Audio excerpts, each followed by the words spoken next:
Good morning বন্ধুরা, SR ব্লগে সবাইকে স্বাগত জানিয়ে আজকের ব্লগটা শুরু করছি। আর আজকে হচ্ছে 3 তারিখ মঙ্গলবার। দেখো তোমাদের সামনে গোটা বেগুন আর লাউ নিয়ে বসে পড়েছি, কেননা এখন সকাল 6:30 7টা বাজে। এখন আমি এই তরি তরকারিগুলো কাটবো। আর আজকে দেবো হচ্ছে বেগুন পোড়া। কালকে বেগুনটা আর লাউটা আনা হয়েছে, তা কী রান্না হবে সেটাই ভাবছি। আর চা খেয়ে নিচ্ছি, সকাল সকাল উঠে একটু চা নিয়ে বসেছি। চা খেতে খেতে মনের মধ্যে প্ল্যান করছি যে কি রান্না করা যায়। তার মধ্যে ঠিক করলাম যে বেগুনটা, অত বড় বেগুনটা পোড়া দেব। মঙ্গলবার দিনটাও ঠিক রয়েছে। আগের দিনে শুনেছি যে বেগুন এইসব পোড়া জাতীয় জিনিস শনিবার বা মঙ্গলবার এইরকম দিন ধরেই খেতে হয়। তাই জন্য আমার শাশুড়ি মার কাছে শুনলাম যে বেগুন পোড়া দেওয়া যাবে নাকি, তা বললেন যে হ্যাঁ দেয়া যাবে। ওই জন্য বেগুন পোড়া দেব। উনুনে পোড়াবো। শাশুড়ি মা উনুনে পুড়িয়ে দেবেন বলেছেন, উনি যখন ভাতটা করবেন। ভাতটা উনুনে হয়, ওই জন্য ওইটা উনুনের মধ্যে দিয়ে পোড়া হবে। গ্যাসের মধ্যে পোড়ানো ঠিক মতন হয় না, উনুনে দিয়েই পোড়ানো হবে। আর ওই লাউটা দিয়ে সকালে ডাল করব। সবাই বেগুন পোড়াটা খাবে না হয়তো, কেননা বেগুনটা সবাই পছন্দ করে না। আর আমি তো এমনিতেও খাবো না, আমি বেগুন খাই না। তাই জন্য বেগুনটা খাবো না। লাউ দিয়ে একটু ডাল করব সবার জন্য। আর বেগুন পোড়া যে যে খাবে খাবে। আর সকালে মনে করছি লাউ দিয়ে ডাল করবো। আর দুপুরবেলা অর্ধেক লাউ থাকবে, ওটাকে মাছ দিয়ে ঝোল করে নেব। এই হচ্ছে আজকে রান্না। সকালে উঠেই চা খেতে খেতে প্ল্যান করে ফেলেছি। আর দেখো বেগুনটা এখন তেল মাখিয়ে নিচ্ছি খুব সুন্দর করে। বেগুনটা ধুয়ে নিয়েছি, নেওয়ার পরে একটু তেল মাখিয়ে নিলাম। এই যে তেলটা মাখিয়ে রেখে দিলাম। ভাতটা হয়ে যাওয়ার পরে তেলটা বেগুনটা পোড়া দেবো। আর দেখো ডালটা বসিয়ে দিয়েছি, মুসুর ডাল দিয়েছি। মুসুর ডাল দিয়ে লাউ দিয়ে রান্না করব আজকে।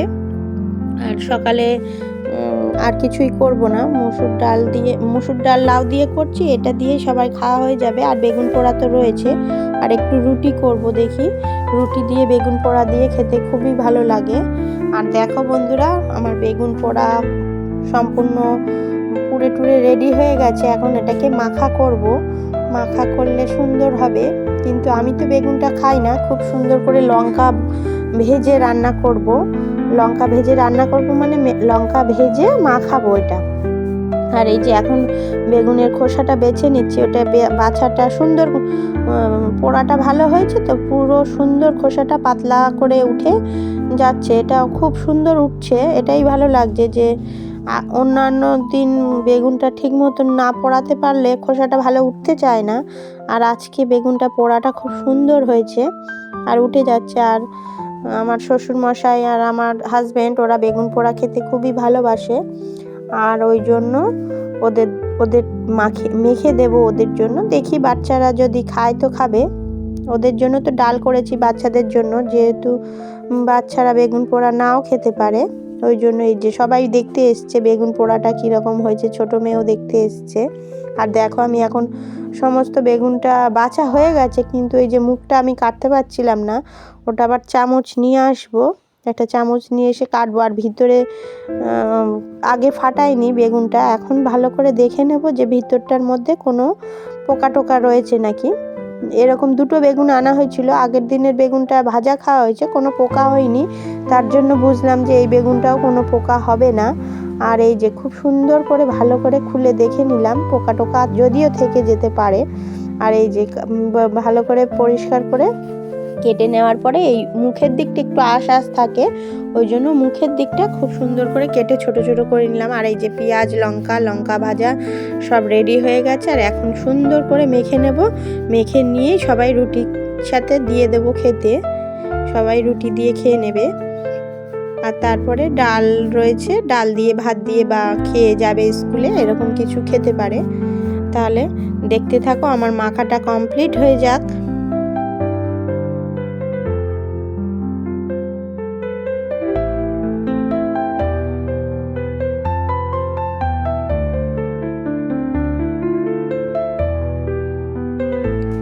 এই যে দেখো পেঁয়াজ দিয়ে লঙ্কা দিয়ে খুব সুন্দর করে আগে মেখে নিয়েছি। নেওয়ার পরে তারপরে আমি পুরো ইয়ের মধ্যে দিয়ে, বেগুনের মধ্যে দিয়ে মেখে নেব। তেল দেব, সর্ষের তেলটা এখনও দিইনি, মাখানোর পরে লাস্টে সর্ষের তেলটা দেব। আর লঙ্কা, শুকনো লঙ্কা পুড়িয়ে মাখলে আরও সুন্দর, সে পুড়িয়ে মানে ভাজা করে মাখলে বেশি স্বাদ হয়, কেননা কাঁচা লঙ্কাতে অতটাও হয় না, যে যেভাবে এবারে খেতে পারে। ওই জন্য এই যে দেখো আমার পুরো মাখাটাই কমপ্লিট করে ফেলেছি, এবার সবাইকে দিয়ে দেব। আর তারপরে আমি এখন দুপুরে রান্নার জন্য মাছ তরকারি সব আনা হয়ে গেছে বাজার থেকে, আর আজকে ডালটা রয়ে গেছে বেশি, ওই জন্য মনে করছি যে শুধু লাউ দিয়ে মাছটাই ঝোল করব, আর কিছুই করব না। এই যে দেখো বন্ধুরা, আমার মাছ লাউ সব কাটা কমপ্লিট হয়ে গেছে, মাছ কাটা ধোয়া পরিষ্কার, এখন শুধু রান্নাটা বসিয়ে দিলেই হয়ে যাবে। আর এই যে রান্না করতে করতে আমার রান্নাটাও কমপ্লিট হয়ে গেল বন্ধুরা। ভিডিওটি তাহলে কেমন লাগলো জানিও। ভিডিওটি যদি ভালো লেগে থাকে লাইক কমেন্ট শেয়ার করবেন, সাবস্ক্রাইব করবেন, আমার পাশে থাকবেন। তাহলে আমার দুপুরের মেনুটা কি হলো তোমাদের সাথে ঝপঝপ শেয়ার করে দিয়ে, এই যে ডাল আর মাছের ঝোল আর মাছ ভাজা রেখেছি। টাটা বন্ধুরা।